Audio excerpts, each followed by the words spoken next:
Welcome back, everyone, to our final episode of Confirmation-ish, a YouTube series where we talk about things you may have missed in confirmation or were taught and you forgot about.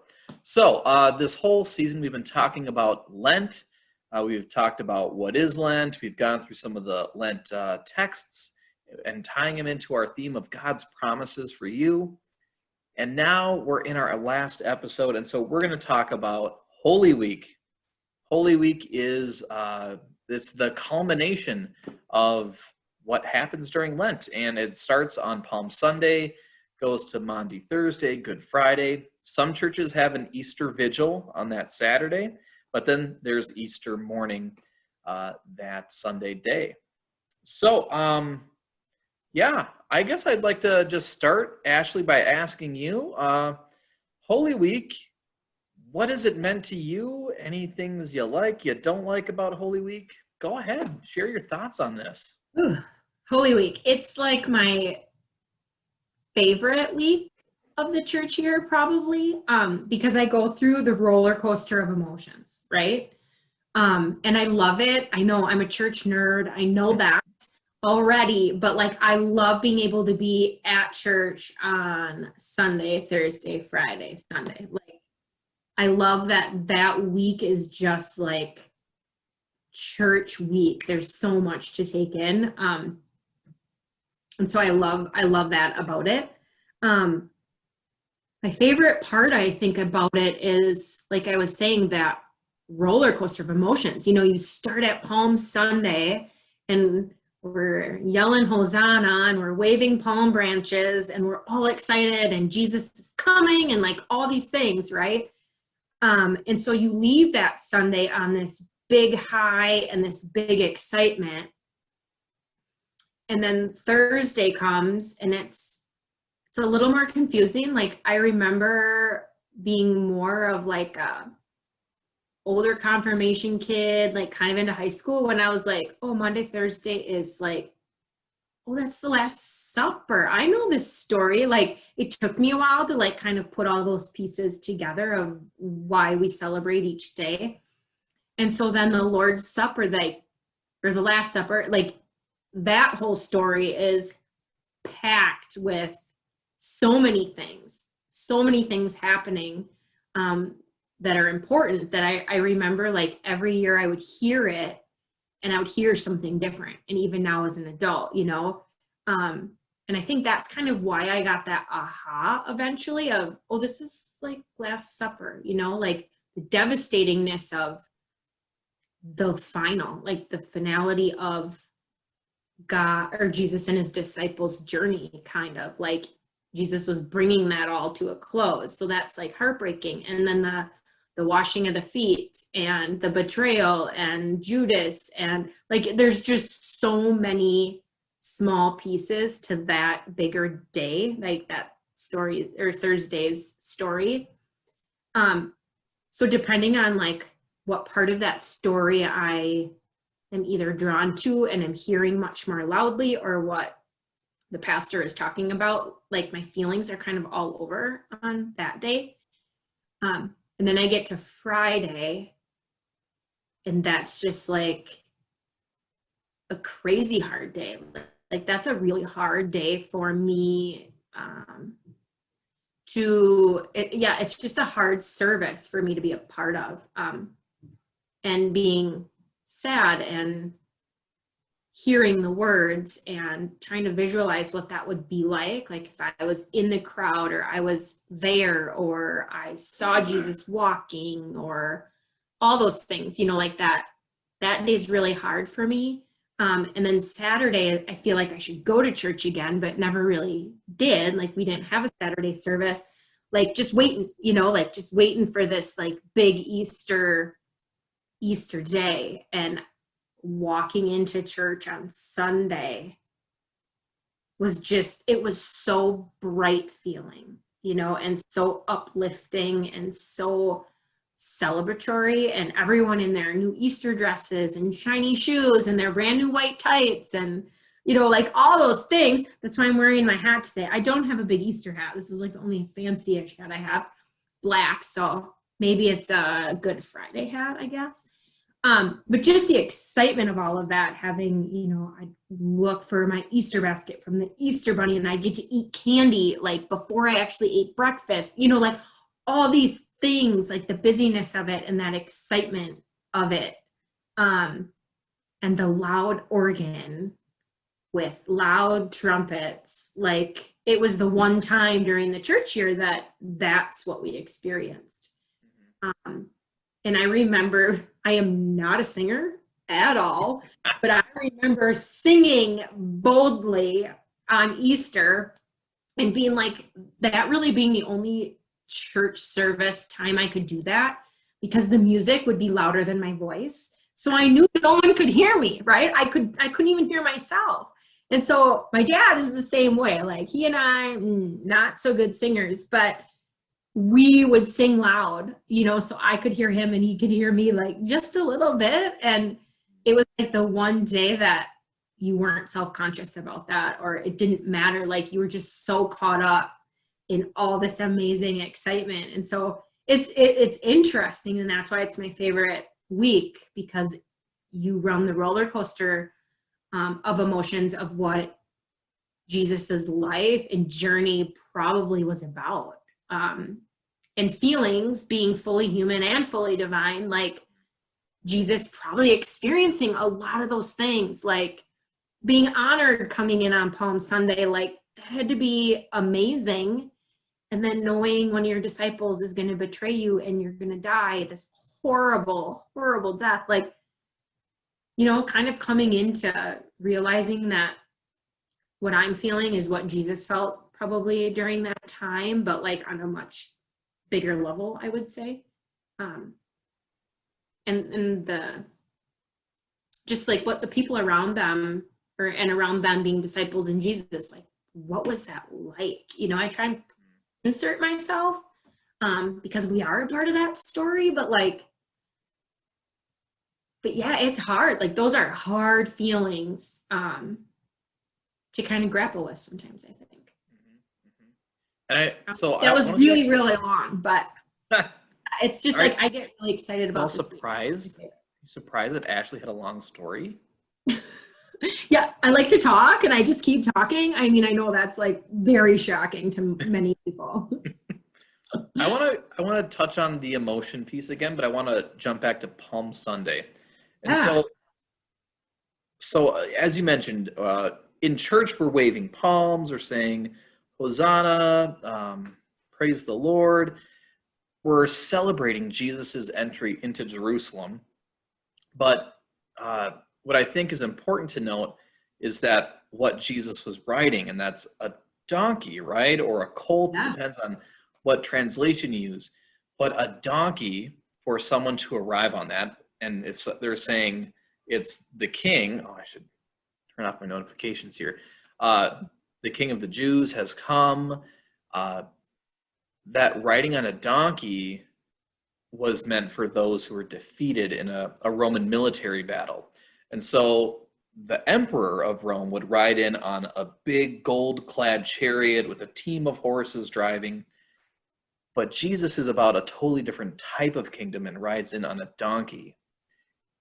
And people were excited about that. And so it makes me think that they had this idea of what Jesus was about and Jesus's kingdom, but how quickly that turns.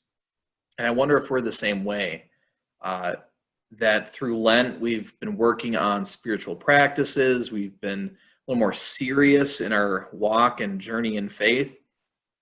But how quickly are we going to flip the script and go back to wanting that empire, that kingdom that is gold clad, that is the best of the best? And it's not about peace and justice and mercy. It's about getting mine.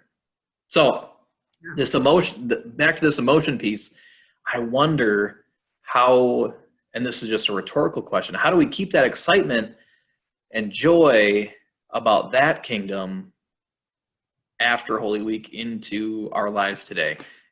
I'm not expecting the answer, but I think that's the challenge of Palm Sunday to me, because of the roller coaster ride of Holy Week. It's easy to forget that excitement and joy about the kingdom Jesus is talking about, and then just focus on resurrection and afterlife. Like we forget all that other stuff Jesus did. So, Mhm.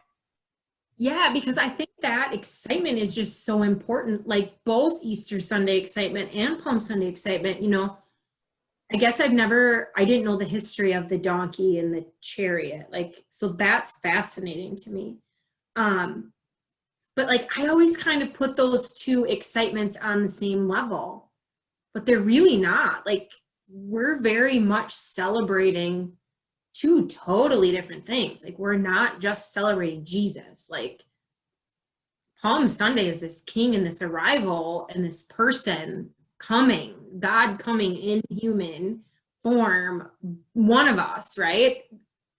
But Easter is just so different, totally different, like that's celebrating something not exciting in a way that someone's coming. Like it's celebrating that that person came and defeated death or after like yeah, we're celebrating. I never thought of it that way, but we are excited, but we're celebrating two very different things.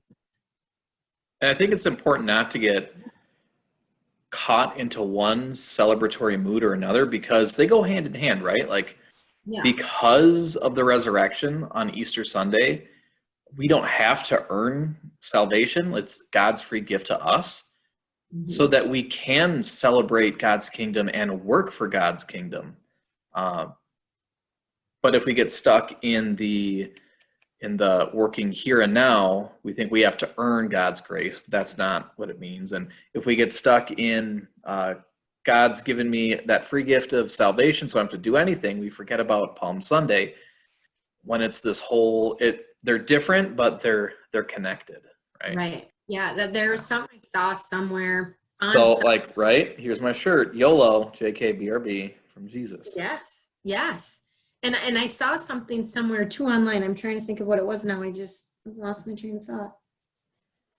Never mind, maybe it'll come to me later. Well, while you keep thinking, let's go to the next day of Holy Week, which is Maundy Thursday. And as you mentioned in your opening monologue, that uh, there's so much going on. And this is the night, it's why Jesus came to Jerusalem. It's to celebrate Passover. And so Jesus is having this Passover meal with his disciples. And there are different accounts depending upon the gospel you read. But we always read, or at least more than likely, we always read the Gospel of John, which does not have a Last Supper in the way we think. It doesn't have the "This is my body broken." Oh, What we right. have is the washing of the disciples' feet, Yeah. and we get this Maundy Thursday from the Latin word of I don't speak Latin, but it's like mandatum or mandatum, however you want to say it. But the whole point, my dog's about to go berserk because there's a delivery person out here. So hopefully we don't have to edit this out too much. We may have to. Hold on. Let's take a quick pause. Remember it. Okay, that took about 3 minutes of pure dog barking. So Yeah. sorry, everybody. We'll delete it out. Yeah. So, where was I? I'm Washing feet. Washing feet. Okay, so that word "mandi" goes back to that Latin word, which means command, and so it's Command Thursday. And what's Jesus's commandment to his disciples? And that is to love one another just as I have loved you. Now, we might think that's a nice, fluffy, sentimental thing. But how does Jesus show this love? We have to go back and look at what he did, which was the foot washing. And so Jesus took on the social form of a slave in doing that. So usually you'd wash your own feet in a normal household, or if you were in a rich household, the slave would wash your feet. Or the student would wash the teacher's feet. So it was this strange thing that Jesus, the teacher, the Messiah, would wash his disciples' feet. And so when Jesus says, love as I have loved you, like be of service to one another, I think that reminds us, it's like Jesus saying, Hey, remember what we did before Palm Sunday? Remember how everyone was so excited? This is what it looks like too, and this is what you need to do. It's not just about how we celebrate communion that day too, but being of service to the world is so important. So that's what Yeah. always sticks out to me every Maundy Thursday. So if you hear that in a sermon, I apologize. Well, and Thursday, I mean, like, okay, so side random note, like, I don't like feet. Feet are kind of gross to me. So, like, the whole washing of feet is like kind of, for lack of a better word, slightly repulsive for myself. Burns and whatever, right? But for someone to do that, and especially during that time of wearing sandals and they walk where, I mean, we're not just like talking, take your shoes and socks off and let me like run some water over your feet. I mean, I'm guessing those feet were really dirty. Right.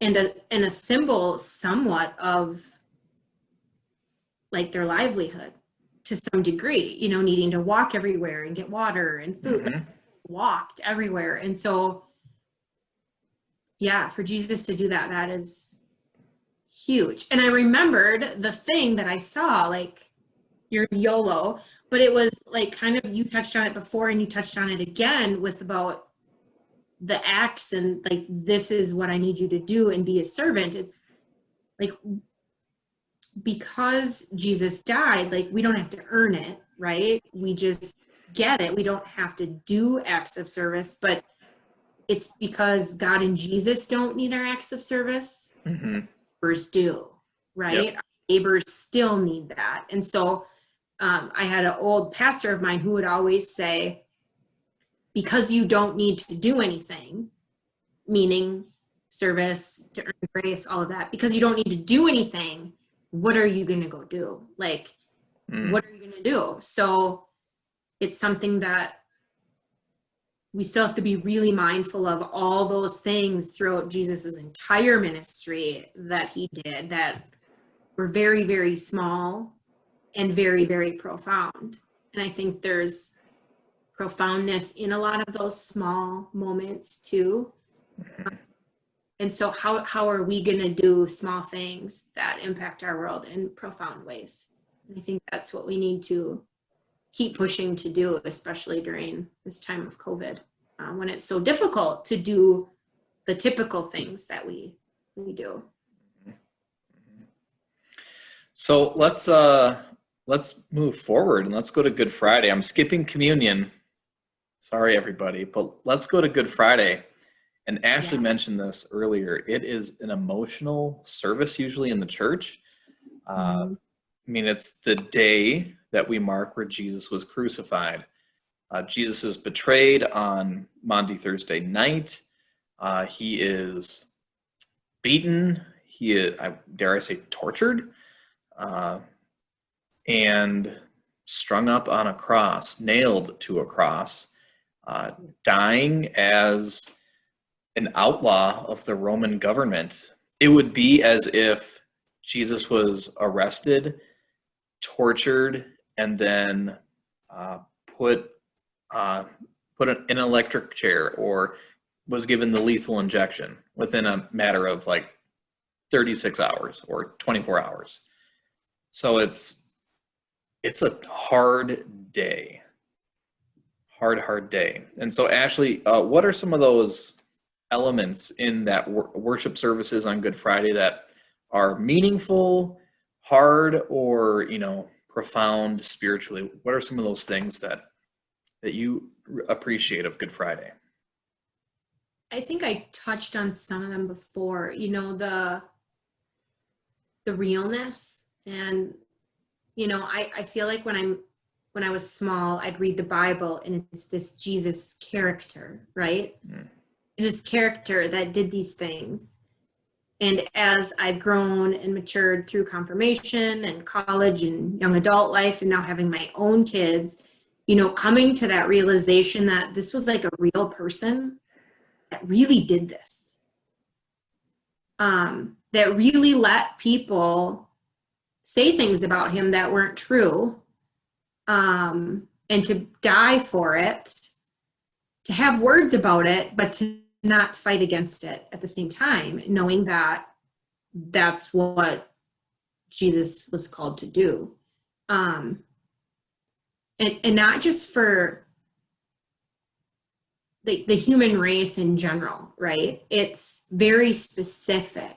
Like, it's for me, it's for you, it's for, you name, you, like, it's for a specific person's name, it's for a person, and it's for each one of us individually. It's not just for us as a collective group, in a sense that it's very personal. And I think that's the part that has gotten extremely more difficult as I've gotten older, knowing that, I've been fortunate to have my kids be healthy, but if they were not, for me to be able to trade places with them, I would do that in a heartbeat. And if that meant me dying so they could live, I would do that. So I think, like, as a parent, you understand that sacrifice and willingness and the hurt that you potentially would take on for your own kids. And yet this being even so much more than that. Like, it goes beyond some of those things, if that makes sense. Yeah, when you become a parent, you understand love in a totally different way. And for youth watching this, like, your parents love you in a totally different way than you feel love for them. Like, it's different. It's very different. And that Jesus had that love for all of us.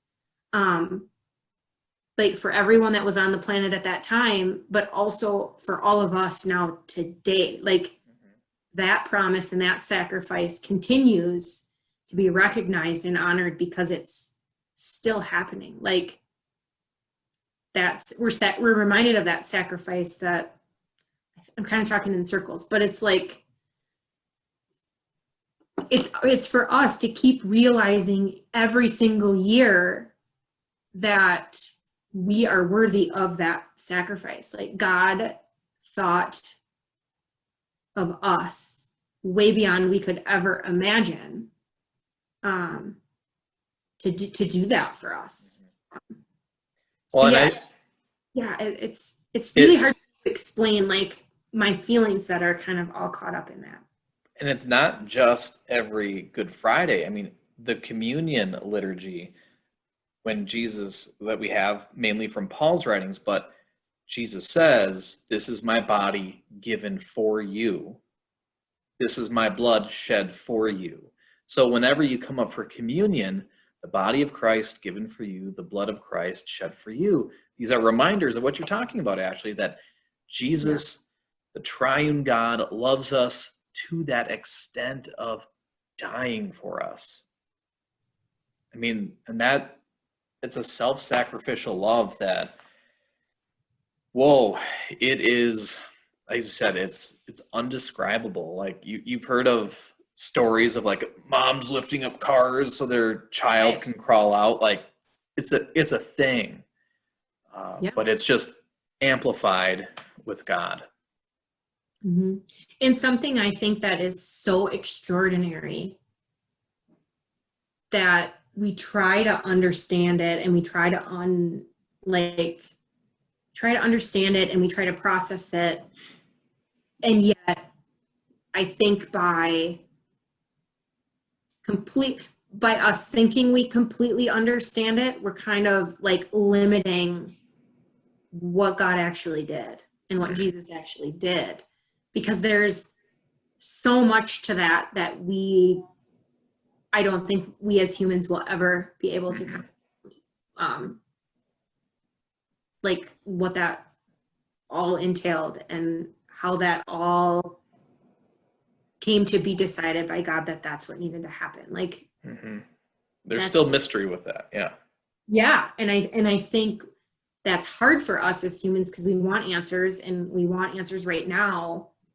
But I think it's really important to live into that gray area, as you keep trying to help me live more and more in my gray areas that are very difficult for me. but I think it's important to like recognize some of these really big gray areas that aren't struggles of sides competing, just accepting what is and what was for me. Mm-hmm. Mm-hmm. Yeah.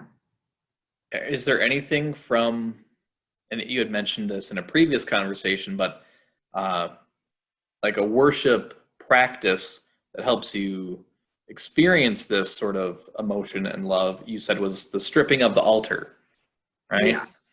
Which I agree, like when we see the elements that we put onto church and put onto faith, when they're taken away bit by bit, whether it's to a song or in silence, it's powerful to just see all of the baggage we have and all the baggage we put on God, to have it stripped away, and just this idea that God is just love. Yeah. Exemplified in Jesus Christ on the cross and 2 days later in the empty tomb. But to have that realization is so powerful, and that I don't want to say it's just up here, nor is it just in here, but it's a whole being thing to have that sense. Yeah, it really is. I feel like the stripping is kind of the altar is twofold for me, because it is the taking away of all those things. And it's like all the things that were taken from Jesus, like 32, 33. How old was he? I can't remember. Yeah, sure. Something like that. But like early 30s, right? And now I'm not in my 30s anymore. But like to have endured that in my early 30s, like I can't even, right? Right.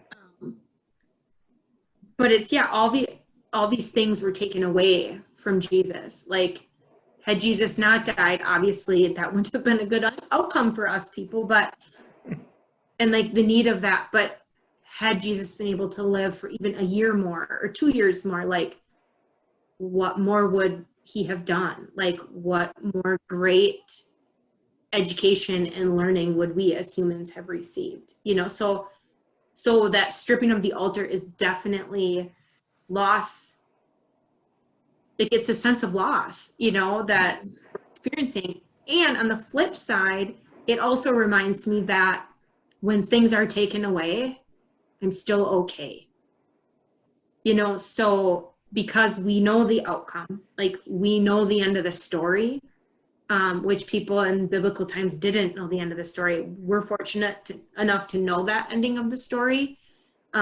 So that as things are taken away, or you feel like just in life in general, that you like loss and grief, right? These things that are being taken away from us now, our friends, our school, like we have this sense of loss, but yet we're still grounded in God, and we're okay. Mm-hmm. People are okay. Not everyone is during pandemic, unfortunately, but like for me in this moment, I'm okay. And remembering even through that grief, like if I got sick and was going to die from COVID or whatever tomorrow, being like knowing that, I know that I'm going to be okay, because we know how that story ends. So even though that would be devastating and heartbreaking on so many levels, we're okay because of that resurrection on Easter. Mm-hmm. Okay people. So well, that's both and kind of for me. Yeah, well, it's a good segue into Easter. As you said earlier, again, the most important day of the church year, the resurrection. I think that day for me has always been indeed a celebratory day. Whether it's the stink of all the flowers in a worship center. Sneezing from myself, because they all make me a little sneezy, not gonna lie, but that the epic fanfare of trumpets and brass and timpanis and organ and all this really exciting music, and usually a really uplifting message. It's all so great.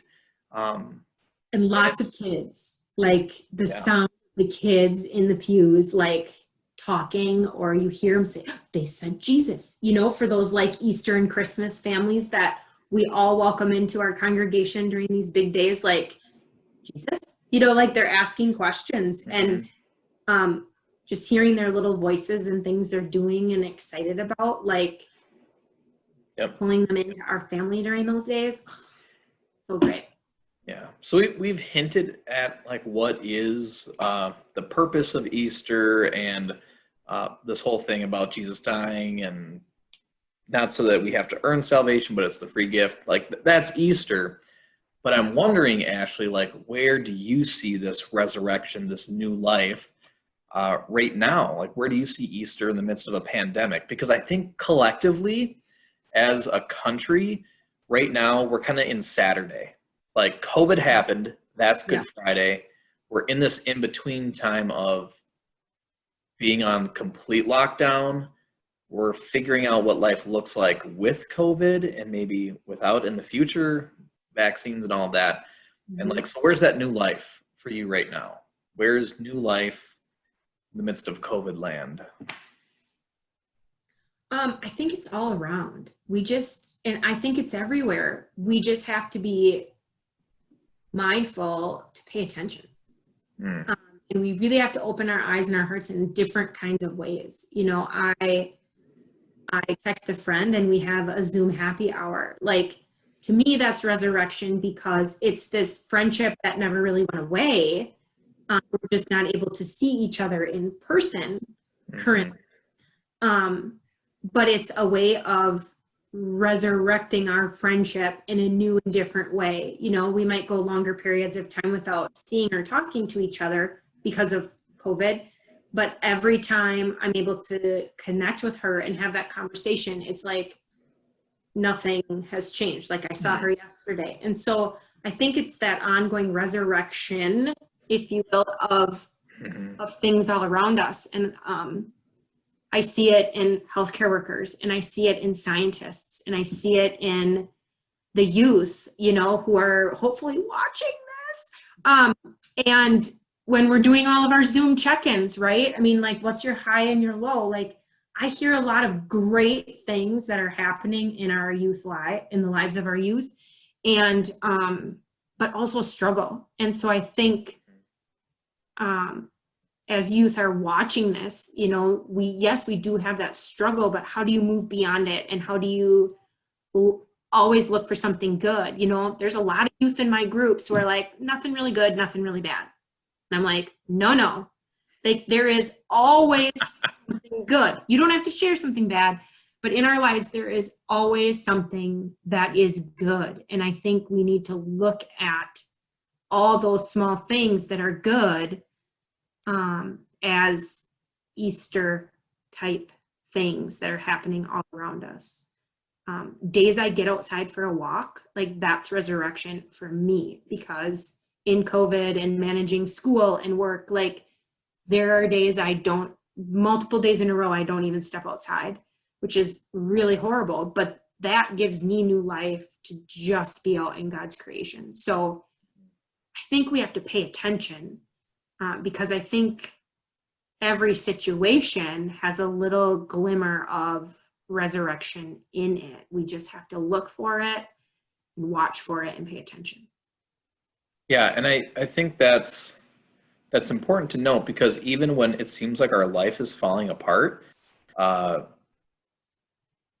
has forsaken nothing. Like, there is no situation that God can't redeem. And so even if it is just like, say you're on, like, you and your friend that have Zoom happy hour the other day, like maybe it was a terrible like relationship, but this offering of excuse me, time together was extended, and then you're back, sort of thing. Like, that sort of situations I'm sure are happening with people during COVID. I, like you, Ashley, like I talk more with my family more than ever. Usually it would be like a once a week phone call, a Zoom session here and there, but COVID has forced my hand to be much more intentional about connecting. So whenever I WALK. I don't want to say the word. My dog freak. Whenever we go for around the neighborhood, I use it as a time to connect with somebody, whether it's, talking to the dog, or I pick up my phone and I call somebody just to connect. It's a great way to resurrect relationship for me. But I've also seen resurrection in the church. I think COVID has forced our hand to think outside the box, to be creative. I mean, if you would have asked me what I would be doing in March of 2021, Holy Week, it would not be doing a YouTube series. It would be, I'm trying to survive and I'm just doing worship services. But COVID has forced our sermons. Yeah, we're trying to be creative, and we're, I think, letting the Holy Spirit do her work, because I think too often we put our blinders on and we aren't open for whatever reason to seeing those resurrection moments where the Spirit is moving in our lives. So we're tied to our to-do lists for sure. And I think COVID has enabled us, right? I know I have mine sitting right here too. And I think that COVID has given us focus to still do those things, but the freedom to maybe think about them differently, or